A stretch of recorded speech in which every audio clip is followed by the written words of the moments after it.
আসসালামু আলাইকুম। সংবাদে আপনাদের সবাইকে স্বাগত জানাচ্ছি। আমি ফিরোজ তোহা। শুরুতেই সংবাদ শিরোনাম। বাংলাদেশের সর্বশেষ গুরুত্বপূর্ণ আপডেট সংবাদে আপনাকে স্বাগত। শুরুতেই সংবাদ শিরোনাম, পরে বিস্তারিত। প্রথমেই জানাবো এনসিপি সহ 4 দল নিয়ে নতুন জোটের আভাস। বাংলাদেশ জামাত ইসলাম আগামী জাতীয় সংসদ নির্বাচন নিয়ে বেশ তৎপর।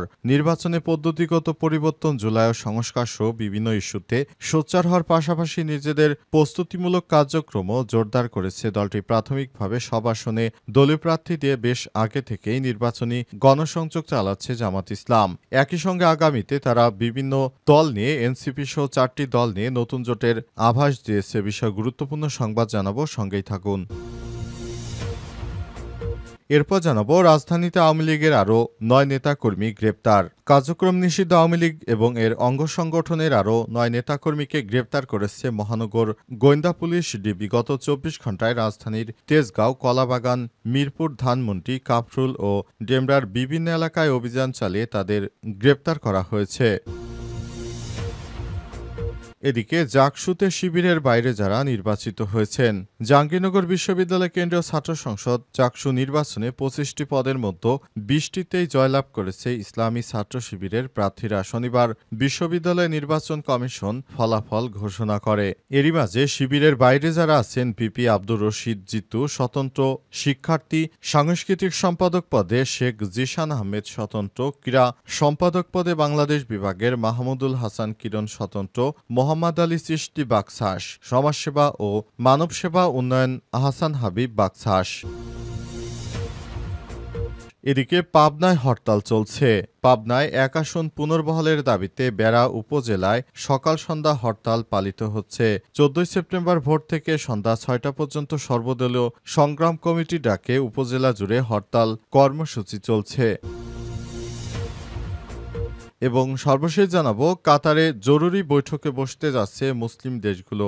দোহায় ইসরায়েলের হামলার পর পরবর্তী কর্মপন্থা নির্ধারণে আগামী সোমবার আরব ইসলামিক শীর্ষ সম্মেলনের আয়োজন করতে যাচ্ছে কাতার। দেশটির প্রধানমন্ত্রী ও উপদেষ্টা পররাষ্ট্র মন্ত্রণালয়ের মুখপাত্র মাজেদ বিন মোহাম্মদ আল আনসারি রাষ্ট্রীয় সংবাদ সংস্থা QA-কে দেয়া এক সাক্ষাৎকারে এই কথা জানান খবর বার্তা সংস্থা আনাদুলুর। তিনি বলেন, শীর্ষ সম্মেলনে কাতারের উপর ইসরায়েলি হামলার বিষয়ে একটি খসড়ার প্রস্তাব নিয়ে আলোচনা করা হবে। এই সম্মেলনের তাৎপর্য হল কাতারের প্রতি আরব ও মুসলিম বিশ্বের ব্যাপক সংহতি প্রদর্শন করা। প্রিয় দর্শক, এতক্ষণ শুনছিলেন সংবাদ শিরোনাম, এবারে বিস্তারিত।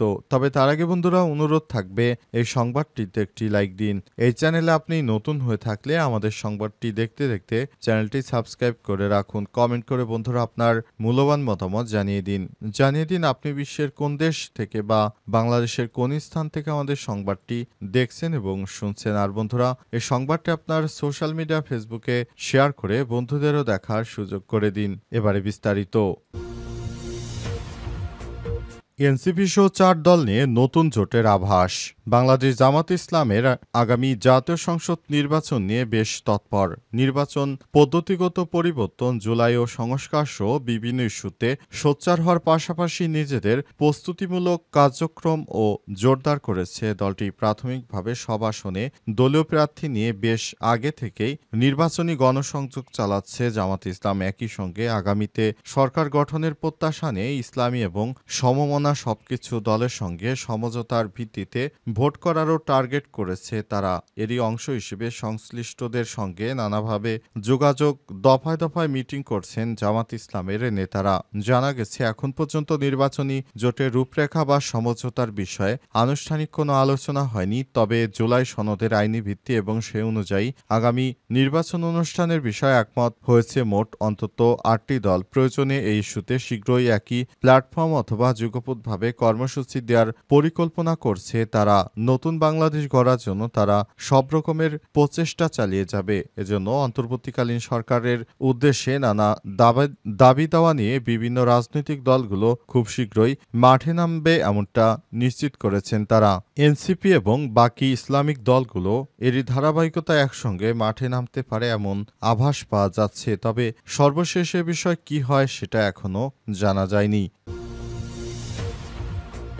রাজধানীতে আওয়ামী লীগের আরও ৯ নেতাকর্মী গ্রেপ্তার। কার্যক্রম নিষিদ্ধ আওয়ামী লীগ ও এর অঙ্গ সংগঠনের আরও ৯ নেতাকর্মীকে গ্রেপ্তার করেছে মহানগর গোয়েন্দা পুলিশ ডিবি।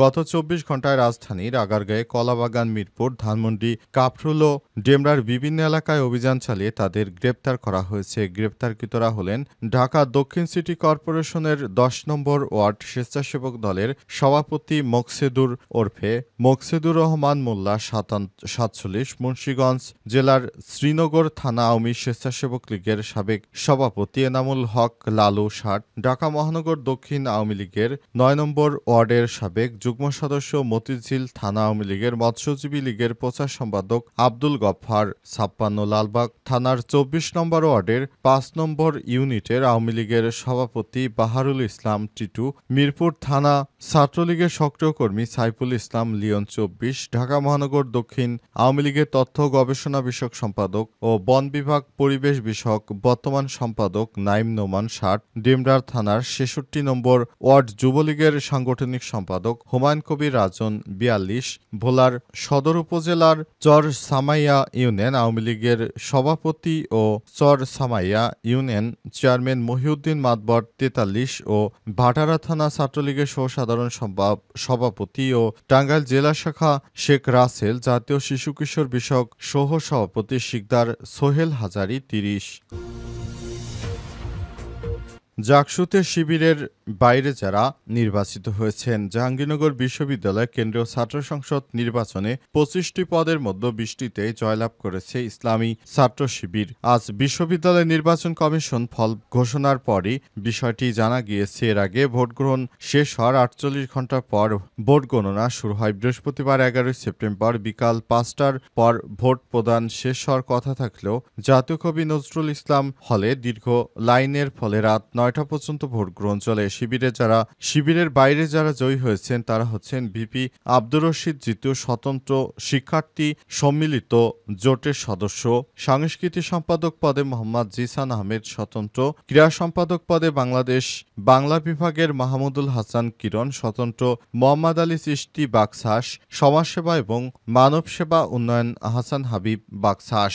তাদের নেতৃত্ব দেওয়ার কারণে খুব সুন্দরভাবে বিষয়টি পরিচালিত হয়েছে। অনেকেই বলছেন শিবিরের বাইরে গিয়ে কেউ জিততে পারবে না, কিন্তু যারা প্রকৃতপক্ষে ভালো, যাদেরকে শিক্ষার্থীরা ভোট দিয়েছে, তারা মূলত এই নির্বাচনে জয়লাভ করেছেন। তারা আগামীতে দেশের হাল ধরবেন এই প্রত্যাশায় রয়েছে সবাই। অন্তর্বর্তীকালীন সরকারের প্রধান উপদেষ্টা প্রফেসর ডক্টর মোহাম্মদ ইউনূসের সরকার নির্বাচনটাকে সুষ্ঠু করার জন্য সব রকমের প্রস্তুতি নিয়েছিলেন। সে অনুযায়ী দেশে একটি সুষ্ঠু ও ভালো মানের নির্বাচন হয়েছে বলে শিক্ষার্থীরা তাদের মতামত দিয়েছেন যে নির্বাচনের মাধ্যমে খুব দ্রুত সময়ের মধ্যে বিষয়টি পরিলক্ষিত হয়েছে। পাবনায় হরতাল চলছে।